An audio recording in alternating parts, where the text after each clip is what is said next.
So this is the front of the vehicle for the Wisconsin testers for the Ford setups. You'll talk about the lenses, the mirrors, the lenses on the mirrors, and the lenses up on top when you talk about the front of the vehicle. So the lenses here, and up on top, and on the mirrors, and also the lights and reflectors. They're all clean and clear, not cracked. None are loose or missing. There's no loose or missing bulbs at all. No loose or hanging wires at all. Same with up on the top. They're all secured to the top of the truck, and here on the mirrors, clean, clear, not cracked at all. And there's no loose or hanging wires down here at all, or inside here at all. The lights and reflectors are all securely mounted. The mirrors are attached to the truck. They're not twisted or sagging at all. There's no missing nuts or bolts at all.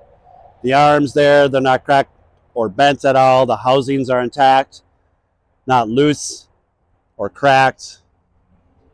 And then also the glass here is clean, clear, not cracked.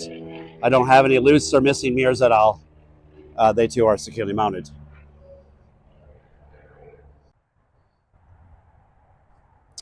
So now we're going to talk about the engine compartments of the Ford setup.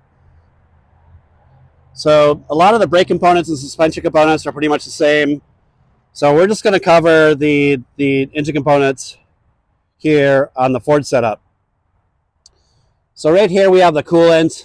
Right behind the coolant we have the transmission dipstick, and then up on top we have the oil dipstick. And then we also have all these hoses and all the wires.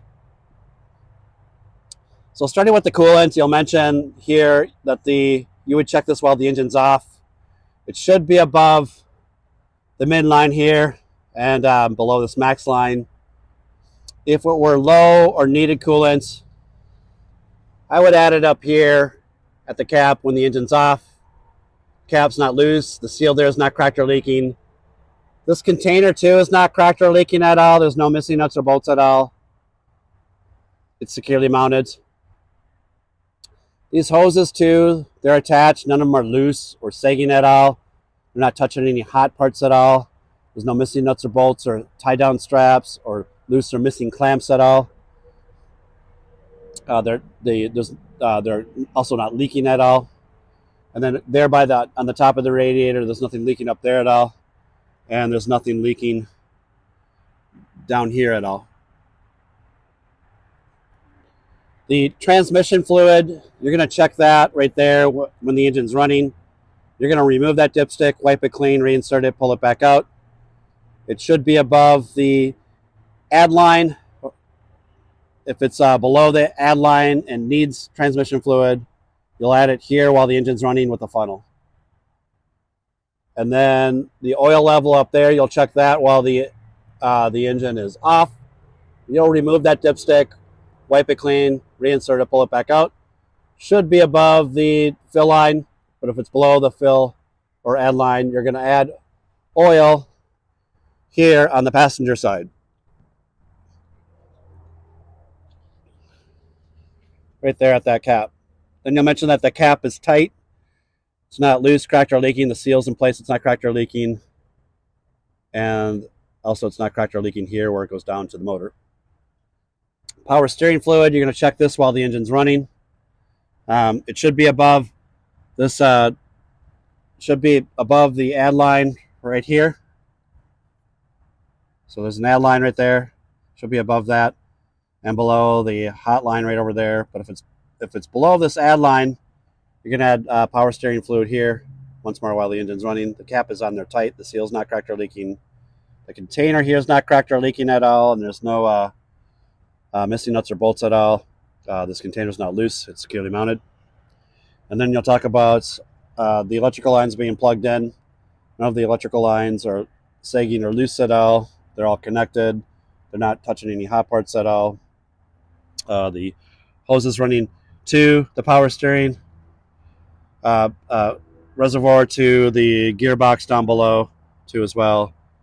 There's no abrasions, bulges, or cuts. It's not cracked or leaking. These metal lines are not bent, cracked, or leaking at all. All the fittings are tight. None of them are loose, cracked, or leaking at all. They're securely mounted.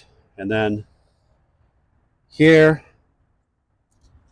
on the Ford setup, that's the air compressor.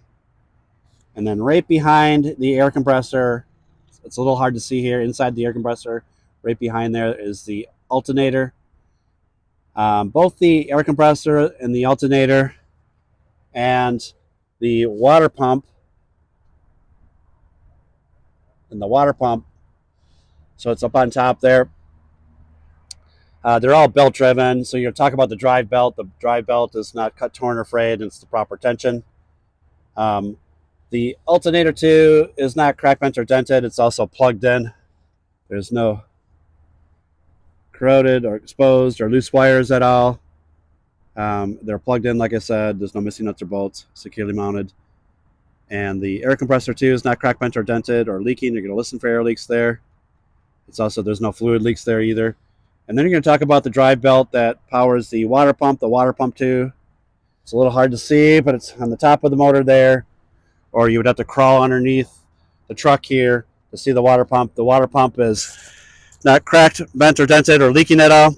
And all of those run off of the same drive belt. You'd say that you would pull against the drive belt for the air compressor, the alternator, and the water pump to make sure that it's not loose at all. You check for proper tension to make sure there's no more than 3/4 of an inch of play. It's not cut, torn, or frayed, and it too is securely mounted. Here on the Ford setup, we have the drive shaft, or the steering shaft is right here, and then the steering box is right here. The pitman arm is right here, and the drag link is right there. So it looks a little bit different here on the Ford setups. And when we walk you through this, you can actually watch the manual setup. It's pretty much the same verbiage. It's just in the Fords, they kind of pack everything nice and tight in here, so it's a little hard to see everything. So you just have to follow it along, and you should be able to get it just fine. Here on the Ford setups, the fuel tank is right here on this side, and the def tank's here on the driver's side. And then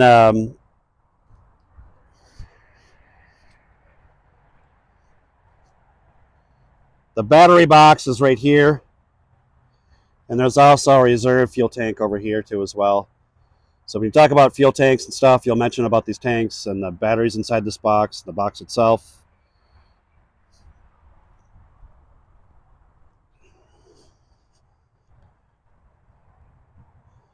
The def tank and the fuel tanks here too as well on the driver's side. So here on the on this setup anyway, behind that chrome plate there is a hub oil seal. You're going to talk about the hub oil seal too as well. It's pretty much what I said on the manual setup. It's just it's slightly different. For your test truck, that should be exposed. It should be open so you can clearly see the hub oil seal. But this one's covered. And things look a little bit differently here on the drive axle here and on the frame, but it's pretty much the same verbiage as I've done for the manual setup. The bud spacing, the rims,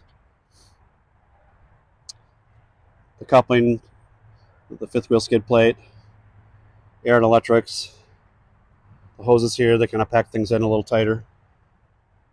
So, like I said, yeah, the drive shaft and the exhaust system looks slightly different. So, but it's pretty much everything that I covered in the manual. It's just kind of there, so you just have to follow things along. There's a lot of, you have a memory aid that you can follow, but that memory aid does just kind of as a general guide. You do have to kind of work out a systematic approach for all these components, like the frame of the truck and the exhaust system and the drive shaft. And what we recommend is that you work side to side on some things. Other times you're going to work from the inside and out, like with the brakes. fittings, air and electric connectors, all of this right up here. Top to bottom for the skid plate. Outside to inside here for the brakes maybe, or inside to out. So you get the point. It's like you just have to kind of start from one point of the truck and kind of work your way towards yourself, or work your way left to right, and you should get it just fine. And like I said, we'll guide you through this. You'll have your own personal one-on-one pre-trip to get you through that. You have the videos here, and we also have a study guide, which is actually the older test for Minnesota, where we had to talk about everything on the truck. So you'll have a copy of that, which has a script in there, which will help you with that and get you through the pre-trip on the automatic setup.